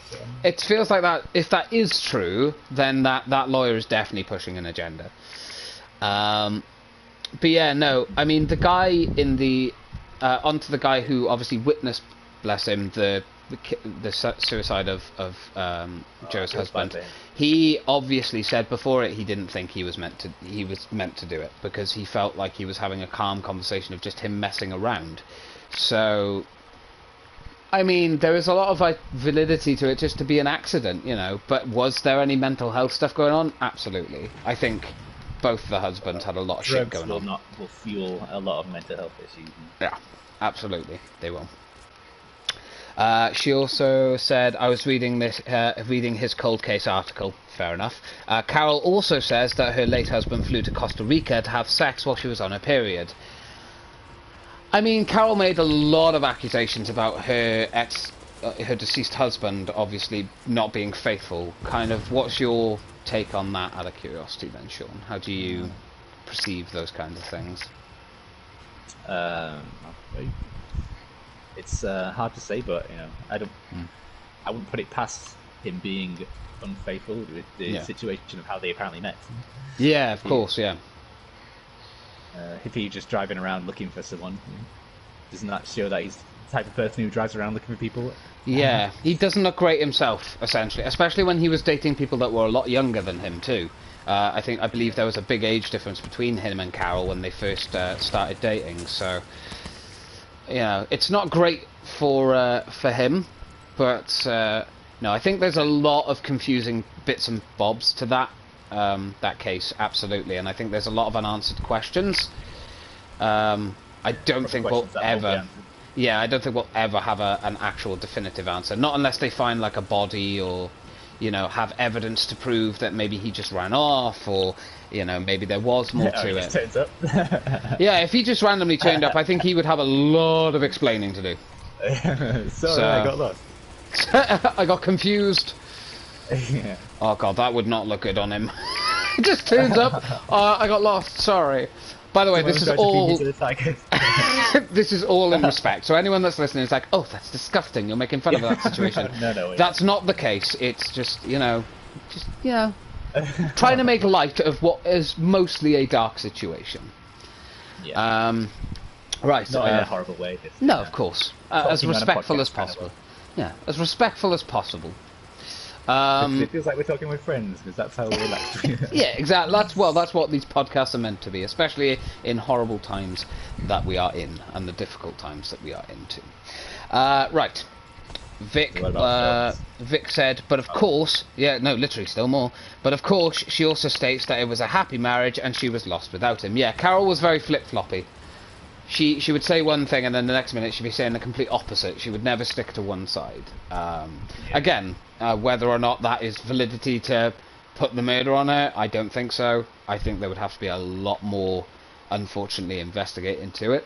Because at the end of the day, it's all well and good, like, turning and being like, that person did it. But then you've got to think about that family as well. If that family gets an answer that doesn't really have any answers, it's not going to be closure for them. You know, they're still going to be very doubtful and whatnot. A lot to unpack there. But there is one more person from Tiger King I want to talk about before we quickly move on. Oh, yeah. I shall find his name. It's a bit dark. The one that was a snitch. I can't remember his bloody name. The one with the hairstyle. Yeah, the choosing hairstyle. Where was he? I'm trying to find his name. I do apologise. That's why I'm not shooting or anything, or my screen's set. There. No, that was the manager. The guy who rode off into the sunset on a speed Yes. Yeah, that guy. Oh God, I apologize. I can't remember his name, and I can't find him. I can't find him on the You're very IMDb. friendly. I don't like him anyway, personally, myself. I think he's a little snake that. I think the idea that he got caught with that wild animal, the exotic one, obviously, and that's why he turned snitch, because he didn't want to get in trouble for that. Honestly, don't believe it. I think there was more to it. That whole thing with this kind of criminal aspect of it. People are smart, people are not smart. Yeah, I think we'll he's get through it by throwing people under the bus. Yeah, I think he's definitely one of the more intelligent people that turned when he turned, and obviously he gave a lot of information about Jeff Lowe. Obviously, you know, proving a lot of kind of those points of that Jeff is actually a lot smarter. James Garretson, that's the one, was the FBI informant. Thank you, Vic. That's the one. James Garretson. Yes, interesting character. Yeah. What's your kind of opinion on him? I feel like he's another one like Jeff Lowe who would throw anyone under the bus to get a sweeter deal for himself. Yeah, no, absolutely. But yeah, if he did good and got the information out there, which should be out there, then you know that's just something that happens. But yeah, not a respectable way.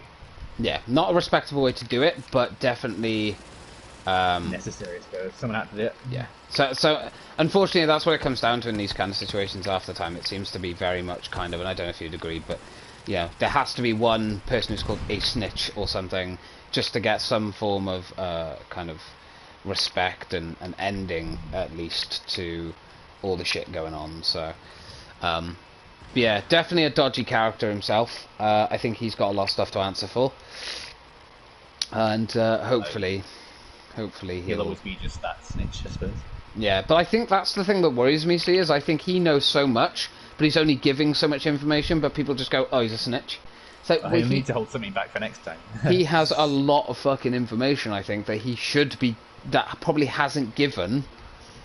And it's like, I think the FBI and whoever, you know, should be pushing him a bit more. I feel like he's probably got a lot more information he's not given that he should give, so... but yeah, thank you, Vic, for reminding me of that. Thank you very much. Ooh, excuse you. But thank you very much, yeah. Where that came out of. Networking? It's got a trophy. What's this? What's this? Complete 20 missions as part of a group. I didn't even do that! Jesus, I barely played this game. Right, sorry, I got distracted. Shall we move on from Tiger King on to films that we've watched? Yes, of course. Extraction. Start with Extraction. Yes, I was going to say, let's start with Extraction. Your take on it, your view? I enjoyed it as a brain switch off, kind of relax, have a drink, and watch it kind of thing. Definitely. I enjoyed the action parts of it. I enjoyed the style of the action, the way it was shot. Yeah. I don't think the story was anything to write home about. Yeah, it was like definitely a generic kind of Marine or passable. Hired gun goes after abducted famous person or important person child. Chris Hemsworth, so what's not to love about that? Oh yeah, true. No, that man. What a man! What a man! What a man! Yeah, no, definitely an interesting one for him, especially. I think because it's unusual, because obviously we're used to seeing him as Thor, you know, and yeah, Thor has a giant hammer and smacks people. So far. Yeah, Thor has a giant hammer and smacks the shit out of people, but it's not brutal. Like this was proper brutal at times. It's very John Wick level violence. What was your favourite bit from it, do you think? Go on. I like the when they're kind of he's got the kid, and then they're both kind of fighting their way through the apartment blocks. Oh yeah, I enjoyed that fight scene the most. That was a very good fight. Like I like the way that it's so fluent as well. Like I think you pointed out to me that it looks like one big shot, and my God, it looks like one big shot. It's so insane. It's done so well. You're just on the edge of your seat because you feel like it could end either way at any moment. And the character's so lucky. Yeah, no, absolutely. It's That's definitely not my a favourite part. yeah. I think my favorite scene is the fight scene he had with the kids. Yeah. Just the final piss off, just smacks him. It's like I have not cried so much in my life. By It's a the way, cathartic. it's definitely a film. If you switch your brain off, there's a lot of moments you will laugh at it that probably shouldn't be laughed at, but you know, they are undoubtedly enjoyable and entertaining, to say the least. Yeah, I mean, that's the same kind of situation with Geostorm, which I watched last night. Yeah, what was your opinion on? Because obviously I've seen that film, but what was your kind of? Do you think it was like a switch off your I brain enjoyed again? it. It was a switch off brain kind of thing, deal again. Mm. I enjoyed it, and Gerald Butler's performance and stuff like that. Again, the story wasn't great, and I did laugh at a few scenes, especially when he's driving through Hong Kong, and the lava's coming up through the floor, and he's driving away. And Yeah, some of them seemed a bit like kind of far fetched. I like the idea behind it though. yeah, it's The whole definitely got a good premise. technology kind of controlling the weather side of things and going wrong. And Yeah, it had a good premise, but maybe not an amazing execution. maybe a little bit of improvement there, just a little. Like a Hong Kong Smidge. man in a in a smart car evading this like lava eruption made me laugh so much. Yeah, I mean, if it makes you laugh, that's probably one of the best things it could do, right? Made me laugh because it's like ridiculous, but at the same time thrilling.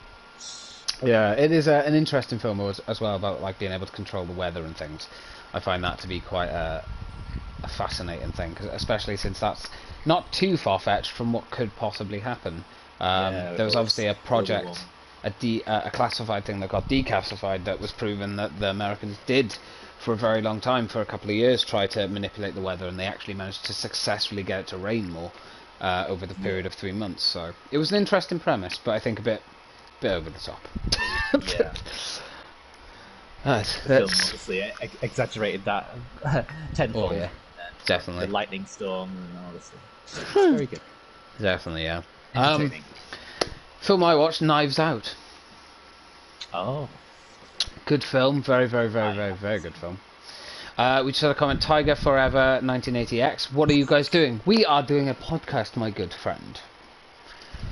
A podcast that we're just playing a game in the background for the fun of it, but you know, Division 2 is a bit shit right now, so we're just going with Division 1.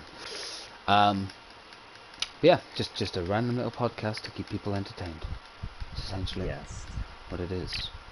What were you saying before? Yeah, no, I was going to talk about Knives Out. Have you seen it yet? Yeah, directed by Ryan Johnson, I believe. Yes, that's who did very Star good Wars, one of the Star Wars films. Definitely an interesting one.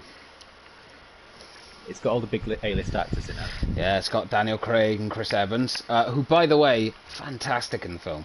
Daniel Craig does a really good accent in it. It's a really different role for him as well. It's not like, obviously he's gone from James Bond to this. Yeah. Questionable, but it works. You know, it's very entertaining. It thinks it's more clever than it actually is. I'll say that much. Definitely. Is it like a whodunit kind of? Yeah, it is, but it sort of also goes off the beaten path. It's not as great as you would imagine, but it's definitely entertaining. And it's definitely put together especially well, especially when you got like Joseph Gordon-Levitt's in it, Jamie Lee Curtis, you got Jaden Martell, who obviously is one of the main characters from the first It remake film. He does a fantastic job in it. There's a lot of very good actors in it. Yeah, oh, absolutely. There's a good actress in it, Toni Collette. She's very talented. I saw her in a film with Vic when we were watching a film called Mental. She very outstanding Aussie actor. Very good. Definitely an entertaining one to watch, I would suggest. If people are struggling, that's definitely one to look at.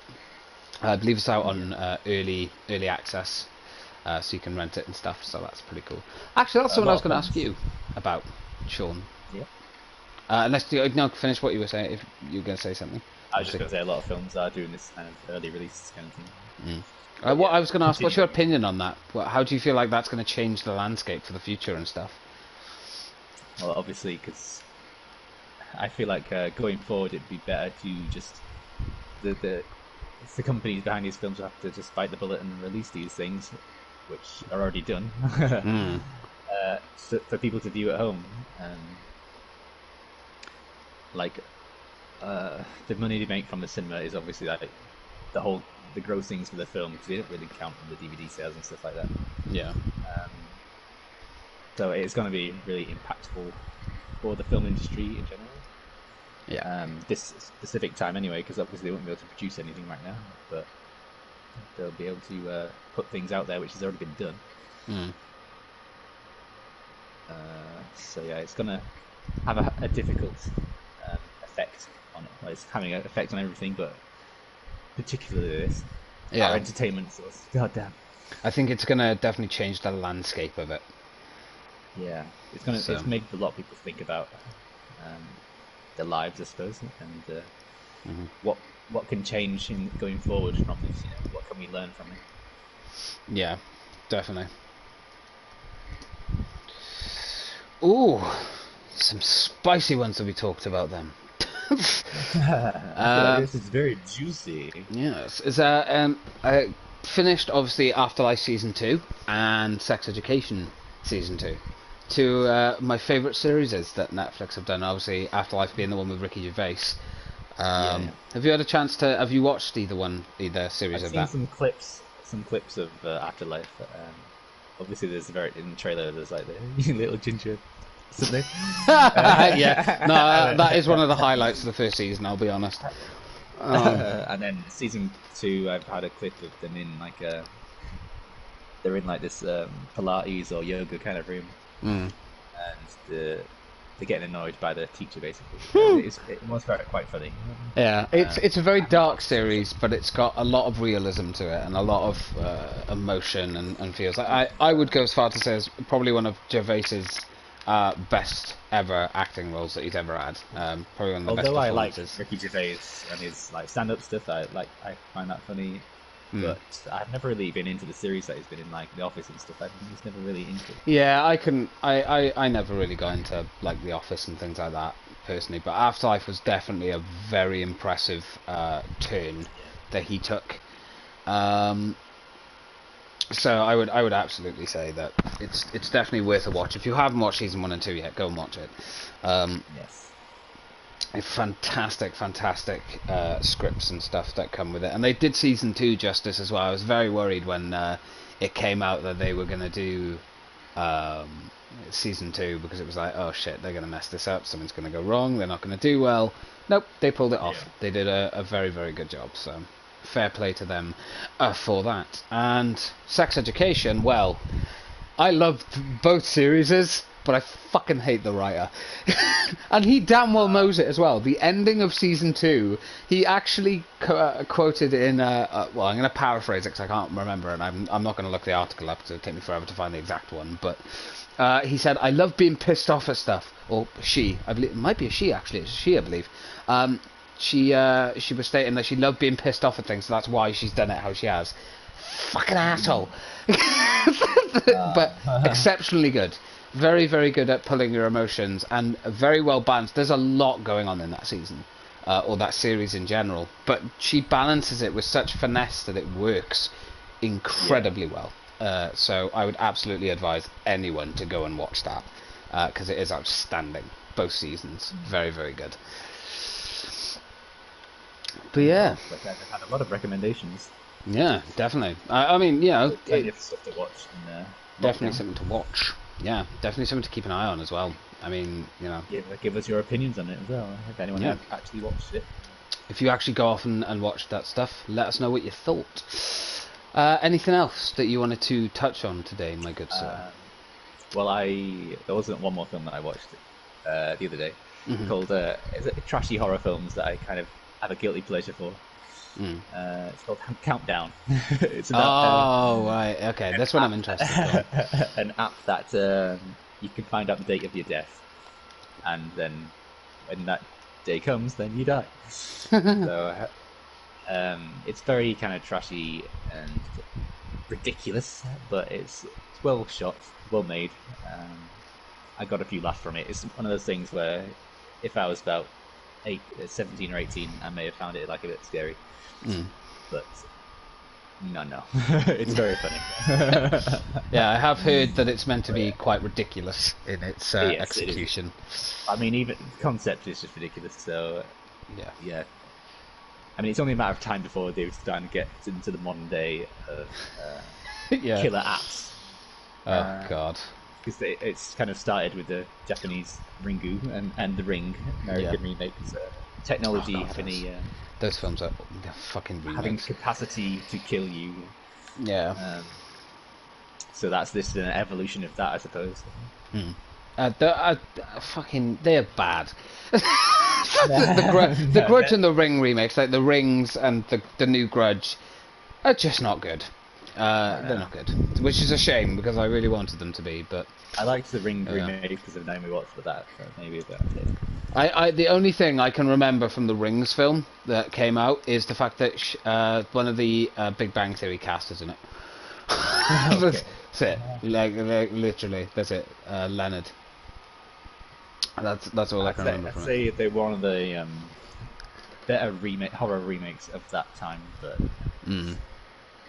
maybe I'll go back and watch it again. Maybe have a bit of a different angle on it. Who knows? Who knows? Ooh. Yeah, we've been going for an hour and about an hour and a half. We've been doing the actual podcast for, because obviously we didn't start the podcast until a little bit later. But yes, anything else that you can think of, my good sir? Anything that you wanted to speak about during this time? Quite a topic. A few topics this time. I think we'll probably save any more. We don't really want any more depressing. Yeah, I think I have got a few things that Vic sent me. That 3 articles that we can go through. A little bit quick. So the first one was it was on a website called Hull Live. It's nurse walks out of B&Q after witnessing coughing customers. Essentially, what happened is this lady went into a B&Q, went in to buy some stuff. I believe, what was it? I can't remember. I think it was like a paintbrush or something that she was going in to buy. And she basically witnessed about 15 people crammed into one aisle, all coughing all over each other and whatnot. Apparently on the outside of the B&Q, it was perfectly fine. The lines were very orderly. People were 2 meters apart. Like, it was fine. But inside, it was like the rules weren't being enforced. What's kind of your view on that? Like, your take or your opinion? How do you... hearing that? Anyone's view on it will probably be just no. Like that's just shit that shouldn't be happening. Because this comes back onto the thing of like there might be opening up more shops and salons and stuff. Yeah, if you're not like deal with a situation right now, then how are you going to deal with it? Yeah, exactly. With all shops being open. Absolutely, yeah, like that. I'd say B&Q probably isn't. A lot of people going there probably aren't going there essentially. Yeah. So they're just kind of like, oh yeah, well we've got this, so we might as well use it. It's not closed, so we might as well all take our families. And that's another thing, like people going to the supermarkets as a family and not as just one person. That kind of annoys me as well. Cause it's supposed to be like one trolley per person, and stuff like that. But you think people would abide by it and reduce the amount of people at risk of infection, but no, it's an outing because people are bored. Yeah. Okay. That's fair. I would I would agree on that. Yeah, absolutely, I would agree. The next thing is on Nottinghamshire Live. Christ, I cannot read. I haven't actually read through this article properly, but I've had a quick glance through it, and basically there was a few. I apologise. There was a few naked bike riders that were going around. From what I gather, they were doing it as a part of a global protest designed to curb the car culture and wind protection for cyclists on city streets. Wind protection. The wind. Yeah, part of the global protest designed to curb the car culture and wind protection for cyclists on city streets. I apologise. Basically, Nottinghamshire police were asked why they didn't take action and stuff, but according to them, they quote, "Our actions at any instant will always carry a degree of discretion. In this instance, we recognise that the persons protesting were doing so in order to highlight an issue of public safety." What's your opinion on that? I know this is a very divisive time as well for this stuff to be happening. It's not the ideal time to be doing it. No, basically. this was on published on actually. Well, this was a year ago apparently. Actually, so this wasn't even in the time. But apparently this happened a year ago. Slightly off. I didn't realise that. But I mean, when it happened, they apparently weren't arrested because obviously, technically, anyone that's naked in public, you get arrested for indecent exposure. For anyone that wasn't very up to date on that. How would you feel if a bunch of cyclists came past absolutely naked and just... It depends how good looking they were. Yeah. Oh, God. No, seriously. I would be a bit put off by it. Yeah. Not exactly great. They shouldn't be exempt just because they're protesting. Yeah. But as long as they were doing so peacefully, they won't get in the way of anyone else, then if they were to arrest, then that would be alright, I suppose. Tricky one. Is it okay to be naked in public? That's a question we shall answer next time on episode 3 of Mind Over Madness. The last one comes back onto like sort of the domestic abuse and things like that. This was also published in 2019, the 18th of November. Yeah, I mean, I think we'll end this on as much of a positive as we can. But of course, if you are suffering from any kind of, or if you know anyone that is suffering from any kind of domestic abuse, or you have any inklings, please let the police know. That's important. Don't try and hide it, or don't get hold of the police and obviously the law just because of COVID-19. It's important to still report this stuff. At the end of the day, people need to be looked after and helped. So. Please make sure that you're following that kind of thing. And keep up to date on what actually is classed as abuse these days. Yes. Abuse isn't just physical. Yeah, no, absolutely. There's many different types of abuse. It's very, very important that you report all of it. There's emotional, there's physical. There is a lot of different factors that you need to make sure that you are keeping on top of. Absolutely. So please, to anyone that knows of it, please report it, and don't let it go without any justice. I think that's it. I don't think we got anything else really that we wanted to focus on. Any questions from the comments? Yeah. Anyone want to? We'll give it 5 minutes. Anyone on the trolley days? Give it 5 minutes. Is there anything you guys want us to talk about before we shoot off? I know there's only a couple of people in here, but you know. Vic, anything you want us to talk about? I reckon it's because we're playing a less popular game at the moment. Yeah. Well, yeah. I think one of the people that would normally be in here is currently suffering from a very extreme headache. So hopefully she's feeling better soon. Wishing you well, Robin, if you listen to this. Wishing you well. We hope you're okay. Of course. So, yeah. It's tricky. Got so much to do in this game. Still on my one as well. So much to do, but still little time. You've got way more. Well, you've got way less incursions than I have. I've got to get all my fucking incursions sorted. It's mental. Mental, mate. It's mental, mate. Resistance, which is the newest mode they came out with in Pier 93. Yeah. The carrier. It's basically endless waves of enemies. Oh god. An endless mode. Plenty of modes they've got in this game. Yeah. And obviously I've still got to go through underground and stuff. Survival seems fun, but it's probably not something I'll end up getting that into anyway. So it's supposed to be a kind of an immersive, like realistic experience, I suppose. It's pretty cool. Just not it's quite not cool, my thing. Yeah. It's not my thing, admittedly. I'll be honest. But then I'm a boring fucker. That's when I was kind of a bit like about the hunts. That game being a survival kind of thing. I know it's not like food and drink, but like, do I really like battle royale style things? I don't know. Yeah. Tricky. Tricky. Tariki Ariki. I'm gonna go to this. I'm bursting for the toilet. I know, I'm bursting for a pee as well. We haven't got that long left now. Right. Okay.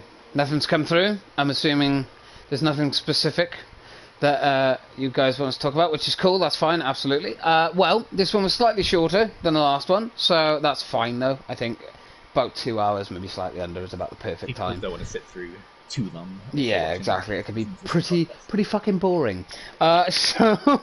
Hopefully you guys enjoyed. Remember, if you want to check the podcast out anywhere else now, you can. It is on Spotify, so just look up the Mind Over Madness podcast and you'll find it on there. To anyone that is listening to this or watching this on VOD, thank you very much for taking the time to do so. We know that these videos can be kind of long and we don't always talk about stuff that people want to hear, but it's important, man. It's important. So thank you to X-Tiger Forever 1980X, for joining us for this one, and also to Vic. Thank you for watching as long as you have. Thank you to Sean for joining me on this podcast as always, because he's a beautiful man. So yeah, have you had a good time? You had a good time? Oh yes, definitely. Looking forward to next week. Yeah, so I think we are going to stick with doing just one a week, guys. We'll do them on Sunday, probably around about the 3 p.m. mark, but we'll obviously on the day keep an eye on social medias and stuff, just in case. But yeah, thank you very much, guys, for watching. Me and Sean hope you enjoyed. We both desperately need to go. Yeah, we both desperately need to go piss, so we'll end this one here. But if you have anything that you want us to talk about, please let us know down in the comments, or get hold of one of us on our social medias, or even better, just throw it at us during the streams. So yeah, thank you very much, guys. It's been a pleasure. Thank you, guys. And yeah, hope you enjoyed. So bye bye.